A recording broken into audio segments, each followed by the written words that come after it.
To present tonight's lecture, Heat Island, Britain's Landscape from the Ice Age, please welcome Nick Crane.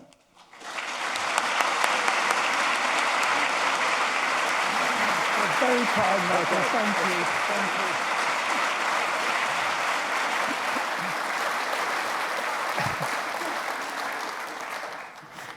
It probably goes without saying that this is one of the most wonderful moments of my life. It's an enormous honour to be introduced by the man whose Monty Python cycle touring sketch became the model for my own life. Do find it on YouTube. I'd like, if I can find, oh, here it is. I'd like to tell you a story. Only 12,000 years ago, Britain was the colourless glacial extremity of a continental landmass which reached east to Kamchatka and south to Table Mountain. A low, undulating plain, Doggerland, linked the higher ground of southeastern Britain with rising land between the Rhine and the Elbe. Glaciers mantled the peaks of northern Britain and filled Scotland's Great Glen to a depth of 600 metres. Mean winter temperatures fell to minus 17 degrees centigrade. Pack ice washed up on Britain's beaches. South of the ice to Kensington and beyond stretched the tundra, an arid land of mosses and lichens, stunted shrubs, snow-covered in winter, blasted by frigid winds in summer. Vegetation struggled to reach half a metre in height. Clumps of willow, juniper, dwarf birch clung to pockets of soil turned saline by winds and meagre rainfall. Rivers ran in weakened braids through valleys choked with barren tracts of rubble, gravel and sand. Very few animals could survive this impoverished continental margin. On the upper Thames, Arctic beetles hung in meltwater pools. Beneath the snows of Bayswater hid colonies of lemming and steppe pika. Above ground, occasional ptarmigan croaked as they took to the wing, and frequent foxes, bears and wolves prowled the open permafrost. There's very little evidence of any human presence in Britain during this big freeze, now known as the Younger Dryas, but humans had been here before.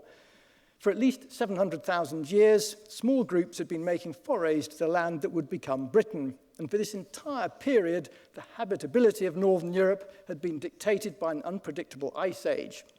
There'd been times when Britain had been buried beneath a mile of ice, and then warm-ups which had seen the land retaken by the tundra. And it was during these interglacial periods that migrating hunters had ventured north from the continent's kinder latitudes, foraging for berries and preying on the wandering herds. Then the ice would return, and during at least 5 interglacials, people had actually come here, occupied sites in Britain, only to be driven south again by another cold snap of the climate.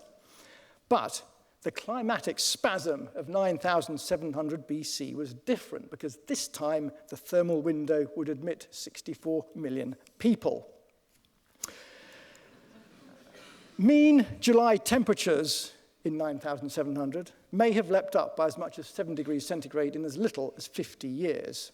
Rain fell. In the far north, ice creaked and sheared. Glens trembled as meltwater cataracts thundered along glacial scars. Rock walls collapsed.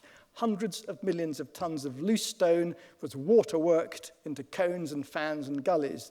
Lakes accumulated behind barricades of moraine.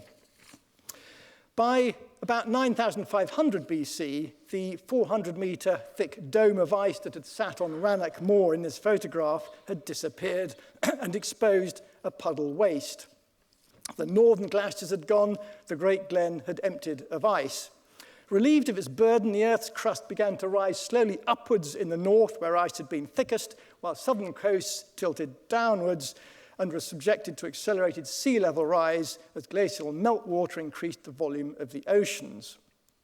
As the sources of snowmelt diminished, rivers adopted more regular flows and abandoned their braided threads for single meandering courses between banks stabilized by young vegetation.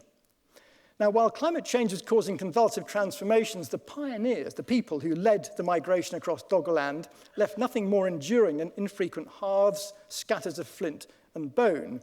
One of 30 or so known sites of these pioneers is in the centre of Uxbridge, where a group of reindeer hunters dismembered a kill they're dragged to the River Colne from the levels of what is now Heathrow Airport. Worth ruminating upon next time you're in the terminal for Starbucks.